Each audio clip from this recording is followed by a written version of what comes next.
আসসালামু আলাইকুম, welcome to my most favourite dessert recipe. আমি ডেজার্ট তেমন বেশি না খেলেও ফালুদাটা আমার অনেক বেশি ফেভারিট, যার কারণে মাঝে মাঝে আমি ফালুদা রান্না করি। আর এই রেসিপিতে আমি ট্রাই করেছি খুব শর্টকাট ওয়েতে কীভাবে ফালুদাটা তৈরি করা যায় সেটাই।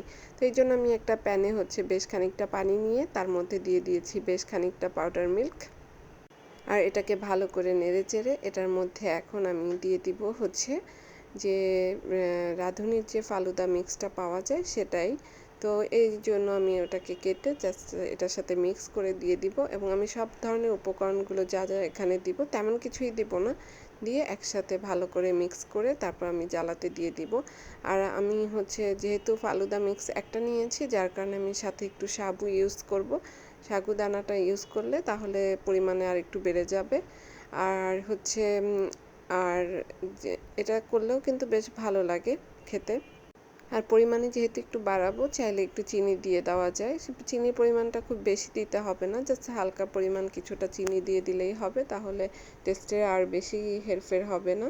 তো আমি এই জন্য সামান্য পরিমাণে চিনি দিয়ে নিয়েছি। আর যেহেতু রাঁধুনির যে ফালুদা মিক্স ওটার মধ্যে বেশ চিনির পরিমাণটা বেশ ভালোই দেওয়া থাকে। তো আমি সবগুলো উপকরণ মিক্স করে এখন এটাকে আস্তে আস্তে মিডিয়াম আছে চুলায় জ্বালিয়ে নেব। এবং এই ফালুদাটা বানাতে গিয়ে ওই দিন আমার সাথে খুবই খারাপ একটা ঘটনা ঘটেছে।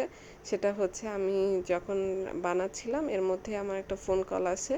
তো আমি একটু কথা বলতে যাই, আমি চুলার আঁচটা মিডিয়াম আঁচেই দিয়েছিলাম, কিন্তু আমি খেয়াল করিনি যে মিডিয়াম আঁচে থাকলেও দুধটা পড়ে যেতে পারে।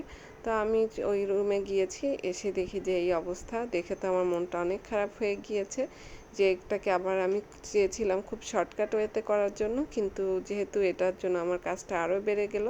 আর যেহেতু অনেকটাই পড়ে গিয়েছে, যে দুধের যে একটা ননি থাকে সেটা কিন্তু চলে গিয়েছে, যার কারণে আমি আবার একটু পাউডার মিল্ক ইউজ করেছি। আর আমি অন্য একটা বাটিতে নিয়ে নিয়েছি চায়না গ্রাস। আমি জেলো বানাবো। তো জেলো বানানোর জন্য ফালুদা মিক্সের মধ্যে যেই দুইটা জেলো থাকে, এটা দিয়ে যখন জেলো বানানো হয় একদম কিন্তু পারফেক্ট হয় না, দেখা যায় একটু নরম নরম হয়। এই জন্য আমি কি করি, জেলো বানানোর সময় একটু হয়তো বা আগার আগার পাউডার বা একটু চায়না গ্রাস দিয়ে নিই, তাহলে আমার কাছে মনে হয় যে বেশি একটু জিনিসটা শক্ত শক্ত হয় এবং দেখতেও ভালো লাগে। এটা আসলে ডিপেন্ড করে, তোমরা চাইলেও এরকম করতে পারো, না চাইলে না করতে পারো। তো আমি এভাবেই করি, সেটাই তোমাদের সাথে একটু শেয়ার করলাম। তো আমি রেড কালারটা তোমাদের সাথে শেয়ার করেছি, এবং গ্রিন কালারটা যখন করেছি ওটা আর দেখানো হয়নি। আর সাথে একটু ফুড কালার দিয়েছি, তাহলে রেড কালারটা আরও বেশি সুন্দর হয়। তো এই তো ফালুদা মিক্সটাও ঠান্ডা হয়ে গিয়েছে, এটাকে আমি এখন গ্লাসে সেট করে নিব। তো আমি চামচ দিয়ে খুব সুন্দর করে ফালুদাগুলো সব 6টা গ্লাসেই দিয়ে দিয়েছি। আর যে পরিমাণটা ছিল এটা রেখে দিয়েছি, যে একবারে তো এতগুলো লাগবে না।